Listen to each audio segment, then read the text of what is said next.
আমাদের গ্রামে যে এত সুন্দর একটি পার্ক রয়েছে আমার কিন্তু জানাই ছিল না। শুধু পার্ক বললে কিন্তু ভুল হবে, এটি হচ্ছে একটি রেস্টুরেন্ট এন্ড পার্ক। তো হ্যালো এভরিওয়ান, আসসালামু আলাইকুম। আজকে আমি আপনাদের সাথে আছি লিজা, আর আপনারা দেখছেন আমার ভাইয়ের চ্যানেল ফয়সাল খান 77 থেকে আছেন। আর এটি হচ্ছে রঘুনাথপুর গ্রামের তিতাস ব্রিজের অপোজিটে অবস্থিত হচ্ছে কুটুমবাড়ি রেস্টুরেন্ট এন্ড পার্ক। তার পাশেই রয়েছে হচ্ছে চিলেকোটা রেস্টুরেন্ট, যেটার ভিডিও আমি নেক্সট টাইম আপনাদের সাথে শেয়ার করব। আমি ওই দিনই ওই রেস্টুরেন্টে ঘুরতে গিয়েছিলাম, মানে একদিনই দুইটাতে ঘুরেছি। তো যেহেতু ভিডিওটা বেশি বড় হয়ে যাবে, তাই আমি সেকেন্ড পার্ট করে আপনাদের সাথে চিলেকোটা রেস্টুরেন্টের ভিডিওটি শেয়ার করব। তো আজকে আমি চলে আসলাম হচ্ছে কুটুমবাড়ি রেস্টুরেন্ট। নিশ্চয়ই দেখতে পাচ্ছেন যে চারিদিকে শুধু কুড়ে ঘর আর কুড়ে ঘর। আর এটা হচ্ছে আমার ছেলে। ওখানে গিয়ে কিন্তু ও মাশাআল্লাহ অনেক আনন্দ করেছে, আমরাও বেশ আনন্দ করেছি। এই যে ওর সাথে রয়েছে আমার কাজিনের মেয়ে, তো ওর সাথে কিন্তু লিবানের সময়টা বেশ ভালোই কেটেছে। তো আমরাও বেশ মজা করেছি। আর আমাদের গ্রামে যে এত সুন্দর একটি পার্ক আর রেস্টুরেন্ট রয়েছে সেটা কিন্তু আমার কল্পনার বাহিরে ছিল। তো ভেবেছিলাম হচ্ছে সকাল সকালই এখানে চলে আসব, কারণ এখন শীতকাল, যার জন্য দিনটা খুবই ছোট, দিন খুব তাড়াতাড়ি কেটে যায়। তো এই রেস্টুরেন্টের ইভেন্ট গুলো কিন্তু খুবই সুন্দর করেছে। এখানে দেখেন একটি ঝর্ণা পানি পড়তেছে এখানে উপর থেকে, প্রায় সিস্টেমটা কিন্তু অনেক সুন্দর হয়েছে। আমার থেকে কিন্তু এই জায়গাটা বেশ ভালো লেগেছে। প্রায় অনেকটা সময় আমি এই জায়গাতেই কাটিয়েছি। আমরা গিয়েছিলাম হচ্ছে বিকেল টাইমে, যদি সন্ধ্যার সময় যেতাম হয়তো আরো সুন্দর দেখাতো, কারণ বিভিন্ন লাইটিং এর কারণে নাকি এই পার্কটি আরো সুন্দর দেখায়। কিন্তু আমরা এসেছিলাম তাড়াতাড়ি করে, ভাবছিলাম যে তাড়াতাড়ি ঘোরাফেরা শেষ করে বাসায় রওনা হব।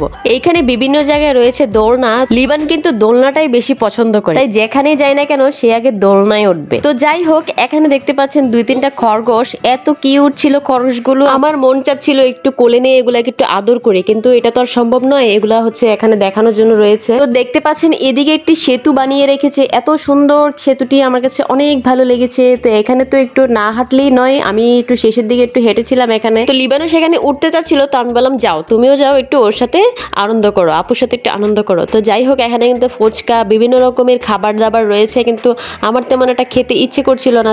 আর আমার জাস্ট ইচ্ছে করছিল যে আমি শুধু ভিডিও করে আমি একটা ব্লগ ভিডিও এখানে তৈরি করব, জাস্ট আমার উদ্দেশ্যই ছিল এটা। তো আমার কিন্তু সেটা পূরণ হয়ে গিয়েছে। আমি চেয়েছিলাম এখানে একটি ভিডিও বানাবো, আর বিশেষ করে এটি হচ্ছে আমাদের গ্রামে অবস্থিত, অথচ আমি জানি না। অবশ্যই আমি যদি এখানে না আসি তাহলে আমার থেকে বড় মিস হয়তো আর কেউই করবে না। তো যাই হোক, আমি কিন্তু আমার ইচ্ছেটা পূরণ করে নিয়েছি। তো এখানে দেখতে পাচ্ছেন অনেক কিউট একটি দোলনা রয়েছে। এখানে কিন্তু আমার লিবান আগেই উঠে বসে পড়েছে।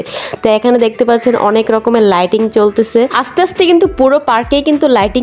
তো এত সুন্দর একটা জায়গায় যদি আমি না বসি তাহলে কিন্তু ব্যাপারটা খুবই খারাপ হয়ে যায়। তো আমি এখানে একটু বসে একটু ফটোশুট করলাম, এসে একটু ভিডিও করলাম। পাশে একটি দোলনা রয়েছে, এখানে কিন্তু আমি লিবানকে বসিয়ে দিয়েছি, ও দোলনায় আনন্দ করছে, আর আমি বসে বসে এখানের হাওয়া বাতাস নিচ্ছি আর একটু এনজয় করছি। আর এখানে ও বসে একটু ফটোশুট করলো। তো আমার ছোট ভাইও কিন্তু এসেছিল আমাদের সাথে। তো ওকে বললাম যে লিবানকে একটু ধাক্কা দেওয়ার জন্য দোলনায়, ও বিরক্ত হয়ে যাচ্ছে। ও বলতেছে আমাকে কাজ করার জন্য এনেছো, আমি আর কখনোই আসবো না। সন্ধ্যা হয়ে এসেছে, রাত্রে নাকি ওটাকে আরো আকর্ষণীয় লাগে। তো যাই হোক, আমার ভাগ্যটা হয়তো খারাপ, যার জন্য আমি দিনের বেলায় ভিডিও করে চলে গিয়েছিলাম। তো রাতে আর আসা হবে না। তো রাতের ভিডিওটা হয়তো আপনাদেরকে আমি দেখাতে পারবো না, তার জন্য আমি অনেক অনেক অনেক দুঃখিত। তো যাই হোক, আমি কিন্তু নতুন ব্লগার, আপনারা হয়তো সেটা বুঝতেই পারছেন যে আমার ভিডিওতে হয়তো ভুল ত্রুটি থাকতেই পারে, অবশ্যই সেটা ক্ষমার দৃষ্টিতে দেখবেন। তো এই জায়গায় আমারও না হাঁটলে হবে না, আমিও একটু হাঁটলাম, একটু র্যাম্প শো করলাম। ওকেও বললাম যে একটু হাঁট, একটু ভিডিও, কাজিনকে বললাম এই ভিডিওটা করে দিতে। তো আমি একটু হাঁটলাম, সে ভিডিও করলো।